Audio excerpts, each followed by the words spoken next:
은혜 가운데 강해라. 너무나도 잘 아는 말씀이죠.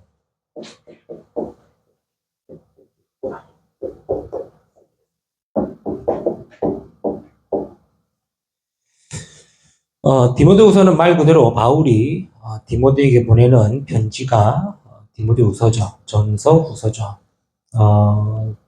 마지막 유언격으로 쓴 글이라고도 봅니다. 그래서 좀 강한 어조와 확신에 찬 그런 말씀들이 많죠. 이걸 우리가 말씀을 받을 때에 우리 역시 그 바울이 전하는 그런 마음과 바울이 전하는 그 말씀이 있어야 되겠습니다. 쉽게 말해서 상대방이 내게 말을 할 때는 뭐 허튼 말도 있겠고 실없는 말도 있겠죠. 뭐 그냥 농담식으로 주고받는 말도 있을 거고 그냥 평상시 그냥 대화의 말이 있겠지만 뭔가를 긴급하게 또 확실하게 전달할 때에는 언어나 어조나 제스처가 다르지 않습니까? 그러면 그 말을 들을 때에 그냥 평상시 듣는 말대로 들으면은 그건 잘못된 거겠죠. 또 반대로 내게 꼭 필요한 말로 들을 때는 어떻게 들어야겠습니까? 제대로 들어야 되겠죠.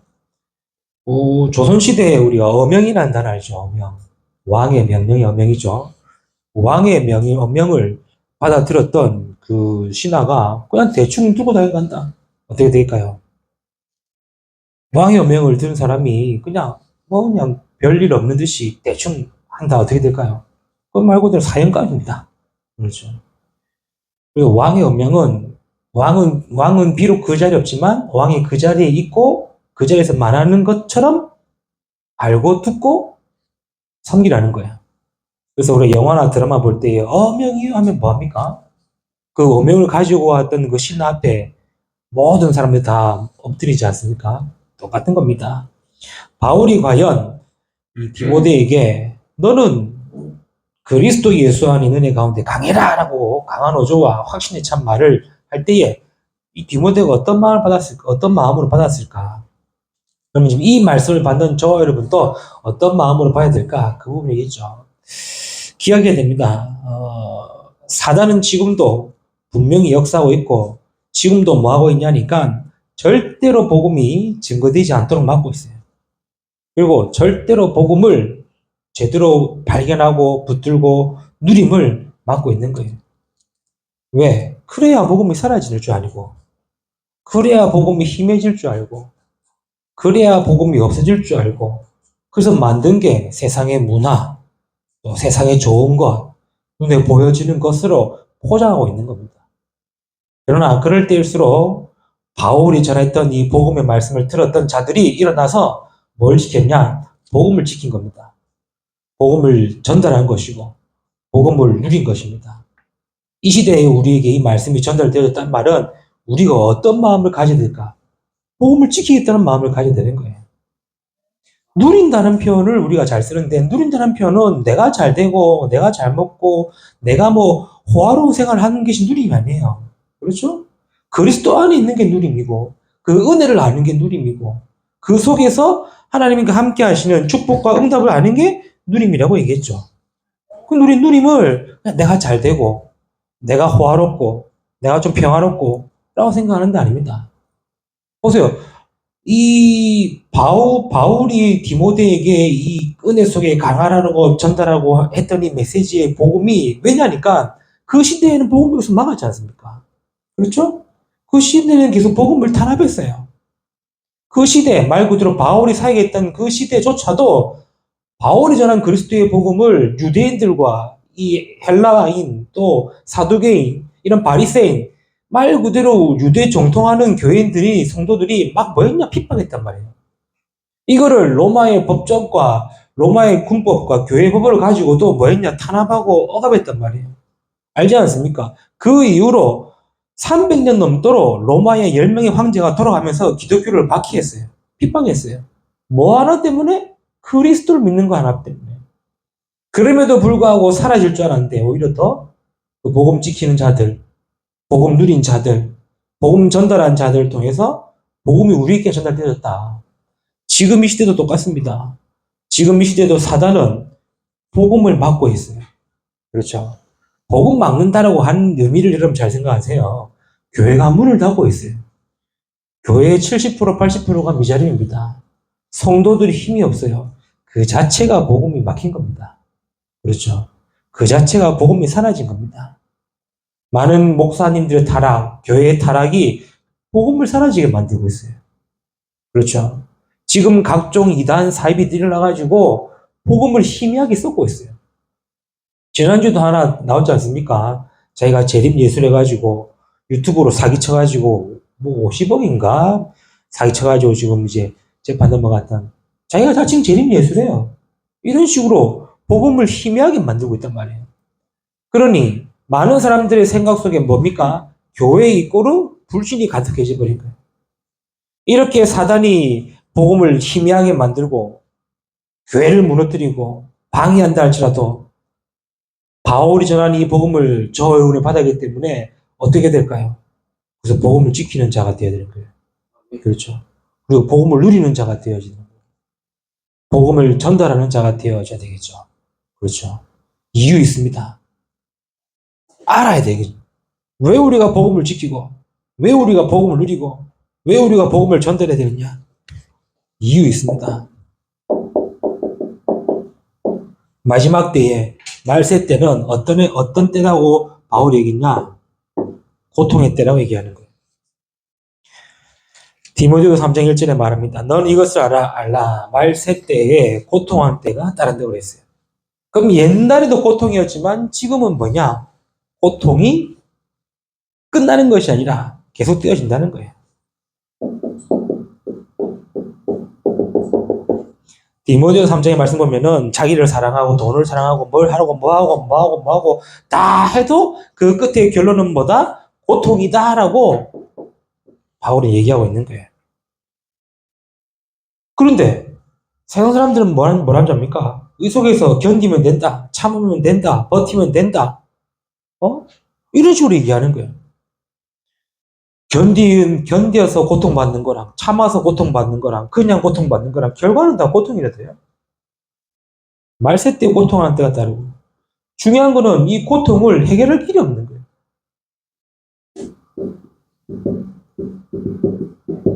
에베소 6장 10절에 12절 말씀 보면 뭐라 그러죠? 하늘에 있는 악의 영, 또 정사와 권세와 세상 주관자들이 뭘 하고 있느냐? 완전히 세상을 흑암으로 만들고 있는 거예요. 흑암이라 가지고 그냥 빛이 없는 어둠을 얘기하는 게 아니라 완전히 영적으로 흑암을 만들고 있는 거예요. 지금 우리나라는 두 진영을 싸우지 않습니까? 보수와 진보. 이념은 뭡니까? 공산과 민주주의 아닙니까? 이게 그냥 단순하게 정치 색깔 차이일 뿐이지, 이게 단순히 선동하는 사람의 차이일 뿐이지, 그게 지금 영적으로 완전히 흑암을 만들어버린 거예요. 그래서 지금 보수가 일어나도 욕하고, 진보가 일어나도 욕하고, 그런 시대가 돼버렸습니다. 우리나라 선거 보면 알지 않습니까? 선거 보면 쫙 반으로 갈라져요. 빨강과 파랑, 각 반으로 꽉 갈라져요. 아무리 통합 외치고, 연합 외치고, 자기들이 하기 때도 딱 반 갈라져 있대도요. 우리나라가 절반, 우리나라 그 반통가리밖에 안 되는데 절반 딱 날아가지고 이쪽은 파란 거, 이쪽은 빨간 거 이렇게 돼버려. 그게 영적인 흑암입니다. 왜? 세상 주관자들 누가 사로잡고 있느냐? 사단이 사로잡고 있는 거예요. 왜 우리가 복음을 지켜야 되느냐? 왜 우리가 복음 누려야 되느냐? 왜 우리가 복음 전달해야 되느냐? 이유를 먼저 알아야 되는 거예요.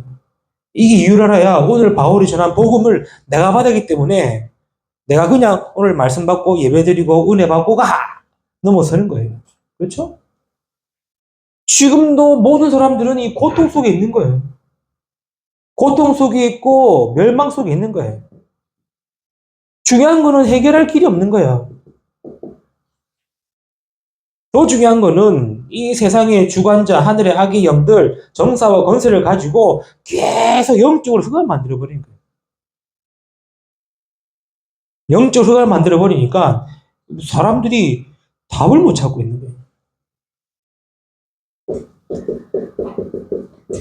이러다 보니 마태복음 12장에는 뭡니까?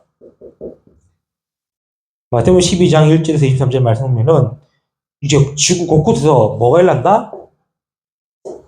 환란이 일어난다고, 환란. 이제는 맞고 틀리고가 아니에요. 이제는 사실 진실을 따지는 게 아니에요. 자기 주장이 맞는 거, 이제는.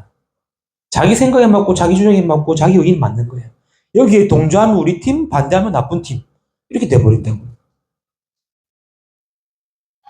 그래도 예전까지는 그래도 하나의 기준이 있어가지고 거기에 부합했지만 지금은 내 생각과 내 주장과 내 의견이 맞으면은 그건 우리 팀이고 반대하면은 나쁜 놈 되면 이게 시대가 되버리거든요. 그래서 얘기했지 않습니까? 유튜버들이 제일 많이 하는 단어 좋아요, 구독, 알람 설정 그렇죠? 이유가 뭐냐? 그렇게 해서 자기가 인지도 올라가야 구독자 수 올라가야 자기의 말이 먹히는 거예요. 왜 우리가 복음 듣고 그냥 은혜 받고 예배 드리고 교회 다니고 그냥 신앙생활하면 되지? 왜 복음 지키고 복음 누리고 복음 전달해 드리냐? 이유. 복음 아니고서는 해결할 수 없기 때문에. 그렇죠. 이유입니다. 그래서 하나님 우리에게 주신 이 복음은 뭡니까? 승리의 비밀인 거예요. 그 비밀이 그리스도의 복음인 겁니다. 그래서 얘기하는 거예요. 아무리 고통하는 때가 다르고 아무리 세상이 답이 없다 할지라도 그래도 너는 배우고 확신한 일에 거하라 그랬습니다. 이 말은 뭐냐? 그리스도로 완전히 각인시키라. 그리스도로 오직의 답을 내라. 그래야 우리가 복음을 지키고 누리고 전달할 수 있게 되는 거겠죠. 그렇죠? 우리가 이 속에 있으면은 나도 모르게 복음 안에 있음에도 불구하고 흔들려요. 헷갈리게 되고 갈등하게 되고. 그러니 바울이 뭐랍니까? 너는 배우고 확신한 일에 거하라. 네가 어렸을 때 성경을 알았나니 성경은 모든 것을 해결할 하나님 능력이 된다고 막 얘기하고 있죠. 각인시키라. 아무리 세상의 흑암 문화, 세상에 어둠이 주관한다 할지라도 우리는 뭐 해라? 그래서 얘기하지 않습니까? 너희는 하나님의 전신갑주를 취하라. 그게 에베소 6장이죠. 하나님의 전신갑주를 입어라.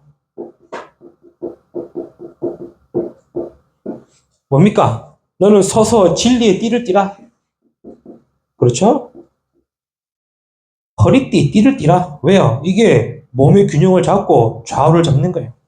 그리스도의 진리를 가지고 굳건히 서라 이 말이죠. 의의 흉배, 의의 호신경 붙이라. 이 뭡니까? 너희 마음과 가슴에 그리스도의 언약과 복음에 막 채우고 각인시키라 이 말이죠. 평안에 예비한 복음의 신발을 신으라. 가는 모든 곳마다 복음의 말씀을 이루고 성취하는 말씀이에요. 그렇죠? 우리는 신발에 좋은 메이커, 그냥 일반 메이커 따지지만 아닙니다. 하나님의 전신갑주는 복음에 예비한 신발을 신고 가는 곳마다 복음의 빛을 비추고 복음으로 새롭게 하고 치유하고 살리는 거예요. 그렇죠? 그리고 뭡니까? 믿음의 방패를 가지라. 방패는 막는 겁니다. 그렇죠? 내 생각과 내 기준과 내 것을 막는 것이 아니라 그리스도 믿는 믿음으로 막는 겁니다. 그리고 뭘 써라? 구원의 투구를 써라. 그 말은 뭐죠? 항상 머릿속에 그리스도의 언약과 복음과 하나님의 말씀을 항상 채워라. 그리고 성령의 검, 하나님의 말씀을 가지라. 그렇죠. 그래서 우리가 말씀 듣는 이유는 뭐냐? 복음 지키는 이유가 뭐냐? 전신갑주이기 때문에. 요거 가지고 뭐 해라? 무시로 성령 안에서 기도해라. 기도라는 말은 놓치지 마라. 그렇죠. 이런 사실을 이길 수 있는 비밀은 이것밖에 없으니까 놓치지 마라. 그게 바로 기도입니다.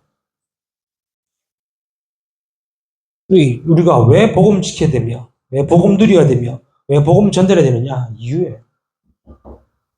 그 이유가 뭡니까? 그리스도만이 승리할 수 있기 때문에.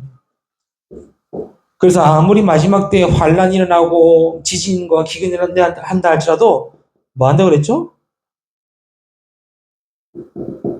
마태복음 12장이 아니라 마태복음 24장. 뭐 한다고, 뭐라고 그랬죠? 이 천국 복음이 모든 민족에게 증거되어야 한다 그랬죠.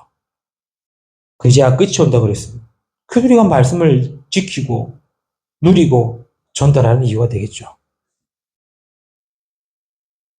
결국에는 이것 가지고 우리는 뭐 합니까? 살아가는 거예요.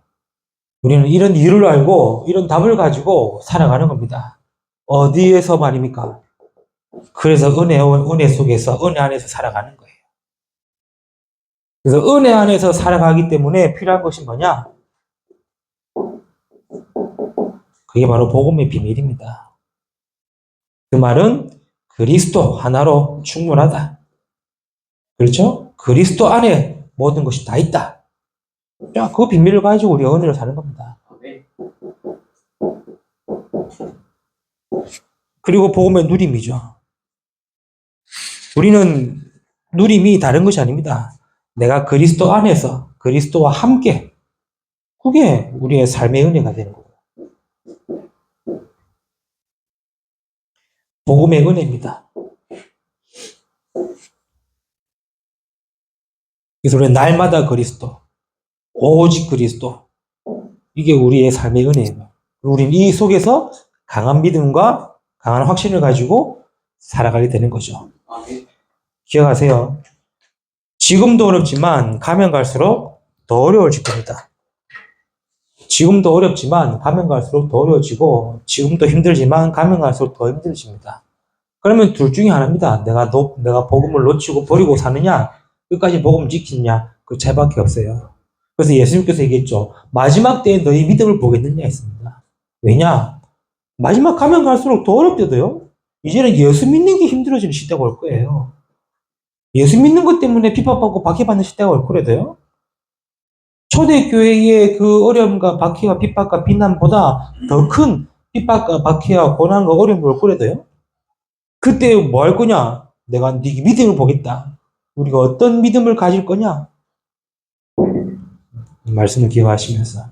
이게 우리가 준비가 되어져야 다민족이 오면은 이들에게 답을 줄 수 있겠죠. 이게 준비가 되어져야 우리 후대가 오면은 후대에게 제대로 가르쳐 주겠죠. 이 부분이 준비가 되어져야 치유받을 자가 왔을 때에 정확한 치유의 답을 줄 수 있겠죠.